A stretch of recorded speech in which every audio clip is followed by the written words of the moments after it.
Jacksonville Jaguars coach Urban Meyer has been fired after a series of missteps. This isn't news that has seemed to shock anyone, considering how they tanked this season. We know you're dying to know the nitty-gritty about what led owner Shahid Khan to take this decision, so let's get right into it, as well as other NFL news that's been circling the block. First, Meyer's horrendous tenure comes to an end. The Jacksonville Jaguars have fired Urban Meyer in his first season as coach after just 13 games, consisting of only 2 wins. Owner Shahid Khan made this move hours after former Jaguars player Josh Lambo told a Florida newspaper Meyer kicked him during practice in August. This brought an end to a tumultuous era following an accumulation of mishaps, including reports of Meyer kicking Lambo at practice. Meyer, in January 2021, signed a 5-year contract believed to be worth $60 to $70 million in total, meaning his firing is an expensive one for the Jaguars, but the organization was simply left with no choice after its struggles on the field. But more significantly, reports surrounding Meyer's issues off of it, including his hiring of Chris Doyle in February despite accusations of racist behavior and signing Tim Tebow to play tight end, a position he had never played before. Reports have also come out about him belittling assistant coaches about their resumes. In a subsequent post-game press conference, he threatened to fire the leakers. Unfortunately, Meyer just didn't fit in the NFL after stepping out of retirement to join Jacksonville after a decorated coaching tenure at college level, leading Florida to a 187-32 record and Ohio State to 83-9. The switch was all the more rockier given he joined a struggling franchise like Jacksonville, with Meyer departing Florida and Ohio State due to health issues exacerbated by stress. Who will be replacing Urban as coach? Jaguars owner Shahid Khan has confirmed in a statement Darrell Bevell, former offensive coordinator for the Lions, would serve as interim coach for the remainder of the NFL season. It's a role Bevell had at his previous stop with Detroit after taking over for Matt Patricia in 2020. Moreover, Trent Baalke will be continuing as general manager. The allegations of abuse against Meyer, both physical and verbal. In Meyer's most recent off-field indiscretion, former Jaguars kicker Josh Lambo launched accusations of Meyer's kicking him at practice in August. Lambo made the allegations in an interview with the Tampa Bay Times. First, he detailed how Meyer did not refer to specialists by name. It was kicker, punter, long snapper, S-bag, dip blank, or whatever else he deemed fit. After this, Lambo got into being subjected to physical abuse as well. During practice stretches, Meyer called him a dip blank and demanded that he do his kicks and proceeded to kick Lambo's leg. The former kicker rated it a 5 out of 10 on the aggression scale. Meyer has come out with a statement stating that Josh Lambo's characterization of him is completely false, and that there are eyewitnesses that can refute the kicker's claims. Most of the former coach's issues were off-field. Meyer's biggest issues came off the field, where he tried to handle a professional team like he was on a college campus. He splashed slogans and catchphrases around the facility, instilled gimmicks in practice, and repeated his misguided belief that coaches coach for players and players play for coaches. According to sources, the coach brought in motivational speakers and kept blaming assistants for the team's mounting losses instead of the guys actually on the field. One of Meyer's most damning decisions came following a Thursday night game at Cincinnati in late September. He chose to stay behind with family instead of flying home with his team, and then got caught on video the following night behaving inappropriately with a woman at a bar in Columbus, Ohio. Khan publicly reprimanded Meyer then, saying he needed to regain the owner's trust and respect. Bailing on his players showed just how out of touch Meyer was with NFL norms. Other issues with Meyer. So firstly, he hired strength coach Chris Doyle in February despite accusations of racist behavior, and then had to let him go a day later because of a pending lawsuit. Next, Jacksonville was fined $200,000 and Meyer docked $100,000 on July 1st, a punishment that stemmed from an early June practice in which the league deemed receivers and defensive backs had too much contact during 11-on-11 drills. Then, Meyer signed 2007 Heisman Trophy winning quarterback Tim Tebow to play tight end, an experiment that ended with Tebow looking lost in the preseason opener against Cleveland. The now former coach also held a fake QB competition between Trevor Lawrence, a generational prospect, and Gardner Minshew in training camp. Meyer and general manager Trent Baalke traded Minshew to Philadelphia, where he's a backup to Jalen Hurts. Moreover, the NFL Players Association launched an investigation after Meyer said vaccination status factored into the team's roster decisions. Lastly, he repeatedly mishandled running back James Robinson, allowing the team's most consistent offensive player to get benched twice, following fumbles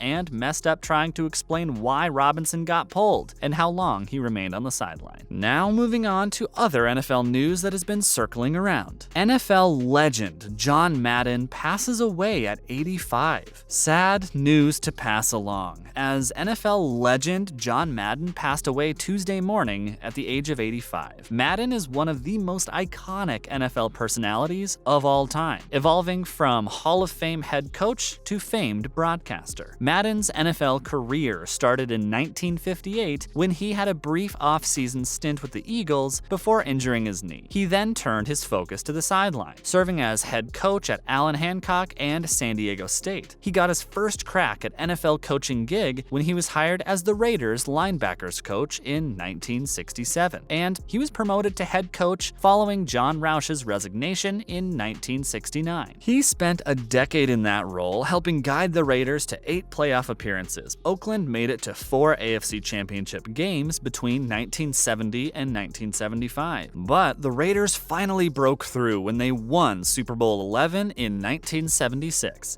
Madden announced his retirement only 2 seasons later, but despite his relatively short stint as an NFL head coach, he still managed to put together an illustrious resume. During his final season at the helm, he became the youngest coach to reach 100 career regular season victories. He ranked second in NFL history in overall winning percentage during regular season and playoffs, and he never had a losing season during his 10 years in the role. Following his coaching career, Madden transitioned to television, and he spent almost 3 decades serving as a color analyst for all 4 major TV networks. Madden was also known for lending his likeness and name to the Madden NFL video game series, which has generated billions of dollars worth of sales since debuting in 1988. Tom Brady could be fined by NFL for another tablet throw. Speaking of NFL legends, the Tampa Bay Buccaneers QB Tom Brady could be breaking his bank for his little outburst after losing to the Saints. In the Buccaneers' 9-0 loss to the Saints this week at 15, Tom Brady let out his frustrations on the Microsoft Surface tablet in the 4th quarter by smashing it on the nearby bench. The Tampa Bay Buccaneers quarterback sent his tablet flying during the shutout, and he didn't think much of it after it was all said and done. Brady was more concerned with having been swept by the Saints in the regular season for a 2nd consecutive season, but the NFL's front office wanted a word about his sideline throw. Brady had just thrown an interception, so his frustrations were heightened at this point. The loss also resulted in Brady's first shutout in 15 seasons. At the time, this was seen as a somewhat funny moment as fans compared him to a kid who couldn't get connected to Wi-Fi. Well, the NFL did not see it as funny. The NFL has not announced any plans of fining Brady officially, so Brady most likely got away with this initial throwing of the tablet. However, like Brady said on the podcast Let's Go with Jim Gray, he can't do it again or the NFL will probably fine him. Brady said he's learned his lesson. He's not the first angry player to do something unfriendly to the device, but the NFL definitely wants him to be the last. Browns CB Denzel Ward hopes to pick up Big Ben in Steelers QB's potential final home game. Monday night's division battle between the Cleveland Browns and Pittsburgh Steelers might be the final chance for Pro Bowl corner Denzel Ward to pick off Ben Roethlisberger, just like he did in his first game against the future Hall of Fame QB. With Monday potentially being Big Ben's final home game in Pittsburgh, Ward expects a hype primetime matchup between the 7-8 Browns and the 7-7-1 Steelers. Ben's 163 career wins in a Steelers jersey are 5th most all-time since at least 1950, and the most by any QB to spend his entire career with one team. He is 91-33 at home in his career, 4th most home wins with one team in NFL history. The Steelers have finished .500 or better in every season of Big Ben's career. They could clinch an 18th straight season with with a win over the Browns Monday night in primetime. That's all, folks, but we will be back with more interesting videos. To stay informed about the sports industry, keep watching our videos. Thanks for watching.